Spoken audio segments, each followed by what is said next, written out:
Congressman Paul joins us on the phone, and nice to have you back on Talk of the Nation. Thank you. Good to be with you. And you've defined your campaign as being the candidate who wants to most limit the role of the federal government. You represent a coastal congressional district in Texas, yet you've consistently argued that we should slash FEMA, the federal agency responsible for responding to disasters in the aftermath of a hurricane. You've repeated that. Yes, I just think it is a serious problem, and that's why I don't think we should let it be dealt with by bureaucrats in Washington, because they don't have a very good record. A lot of people would like to paint myself with a brush that says that if you don't want the federal government to do it, you don't want to solve the problem. But sometimes, when the federal government gets involved, they don't do a very good job, and that is my point. Matter of fact, the federal government invites more problem by offering what they call insurance, but against flooding and wind. But the truth is it's no longer insurance if the government says they're always going to bail you out. So people who enjoy the benefits of living on the beach and close to the water really are guaranteed that their houses will be rebuilt. And they said, well, we can't get insurance otherwise. Well, they can't get it because it's real expensive, because it's very dangerous. So it's a matter of risk, and I think that's an objection that I've had. And besides, I've had more complaints about FEMA than any other agency the whole time I've been in Congress, and I have a coastal district. And there's too many stories about what FEMA did down in with Katrina. So there are so many arguments that that's not the most efficient way to deal with a problem like natural disasters. Well, if FEMA does not provide disaster relief, who should? Well, who's FEMA? FEMA's the taxpayers and its debt. They're $20 billion in debt already. I think the states should do it. When Katrina was such a disaster, there were a lot of complaints that the guard units for the states that were involved, many of their guard people were overseas, worrying about war disasters. Matter of fact, I think it would be better if they were home worrying about our kind of problems here at home. But I'd also bring some of the money home. See, I'm not opposed under the conditions, because I was opposed to the concept even when it was imposed on us by an executive order, not by the Congress, but by executive order. But I've always said that, once we get involved in a program, you just don't walk away from it if you can come up with another way of dealing with it. But we don't have any money. We have to borrow the money, and we're just kidding ourselves, and I consider the fiscal mess we're in to be very, very serious.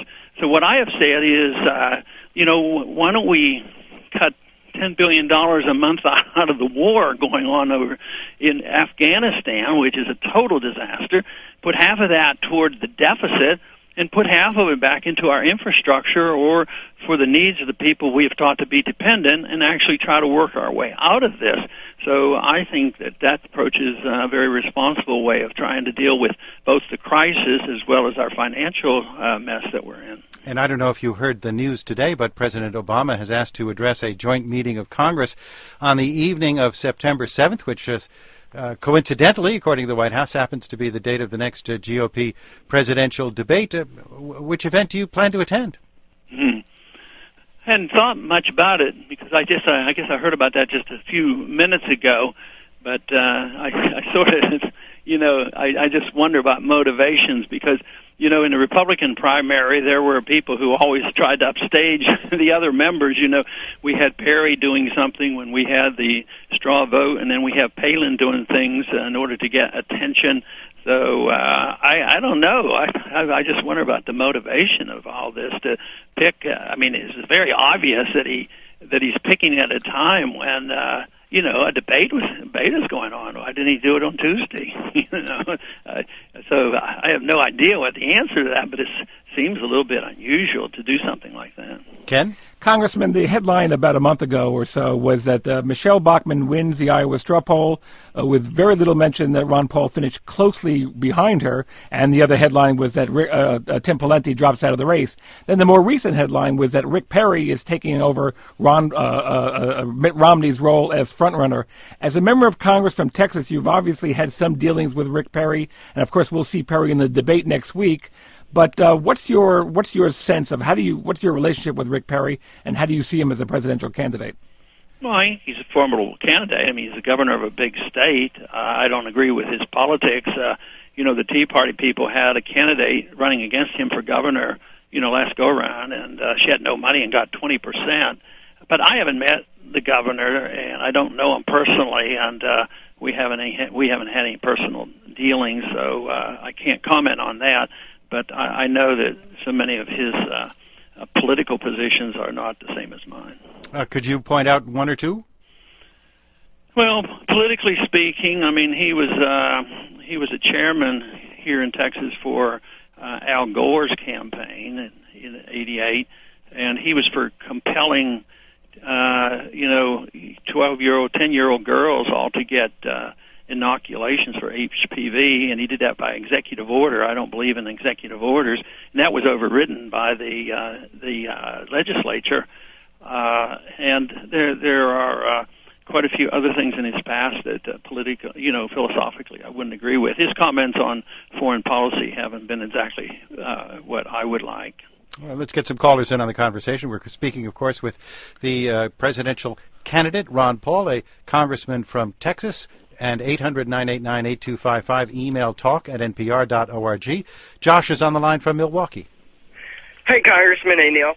I just had a quick question. Do you feel at all vindicated in the wake of your last campaign that maybe you saw the debt crisis coming from a mile away and that maybe you deserved a little more platform for speaking in the last election? And I'll take my answer off the air. Thanks, Josh. I've never thought, I get that question asked a lot, and I never, put it in personal terms, because I think the views that I've expressed are vindicated. I think Austrian economics has been vindicated, something that I have followed since the 1960s, because it was the Austrian economists that predicted that the Bretton Woods agreement, the monetary system, the gold standard, would break down, which it did in August of 1971. So, yes, if you understand Austrian economics, you can anticipate bubbles. You can't tell when the crisis actually will hit, because there's other things that determine the precise timing. But we do know that if you run up debt and print money, that the dollar will lose value and it will wipe out the middle class eventually. And that is what I fear we're facing. That's why I'm such so determined to try to pay for the things that we do, whether it's war or whatever. Of course, I don't want the war to go on, because I think they're also unnecessary. So, yes, I think the philosophy of liberty in the Constitution hopefully has been vindicated to some degree, because it was the